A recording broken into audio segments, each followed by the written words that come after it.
What was the biggest reason Tennessee lost that game?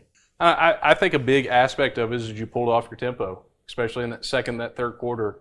You pulled it off, and I understand why you did it. Your defense was getting tired. I mean, they did not have, and it was exposed on full flesh. We didn't have the depth because it's hurt on that D line. And I mean, you saw Bryson Easton and Don Bailey, I think, take more snaps than I've seen them take in the last 2 years. And so you kind of had to weigh your outcomes, and you're like, well, I got to take care of my defense, so you sacrifice your offense.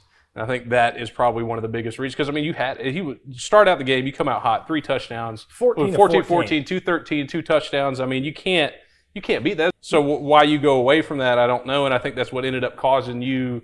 Because, I mean, you had Georgia at a spot where it was 21-7 at one point, and you could see the look on some of their faces. They were rattled. Well, I think the biggest, reason you can look back to and say, man, was this the reason? Did it contribute to the loss? I think you get a strip sack there in the third quarter from Josh Josephs, and you only get 3 points from it. Yep. What happens if you get 7 from that? Yeah.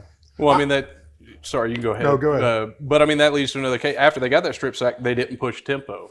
And I look at the offense in 22. You pushed tempo every single opportunity that you had, and you scored a ton of points. Now your defense suffered in the making of that. But you won games. But you win 60-40. Exactly.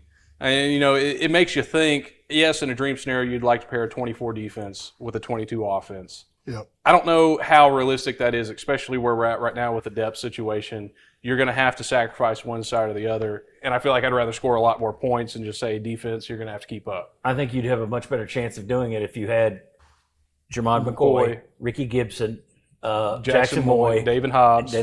Yeah, I think the biggest reason is your cornerbacks. You don't have your 2 starting quarterbacks. Even if you had one of those guys, right? You don't have to put a true freshman in there. And I just think, anytime Georgia needed to play, it was pretty obvious from the very beginning. They said, I got my guy. If I need a big play, if I'm third and long, I know where I'm going, and I'm going there right now.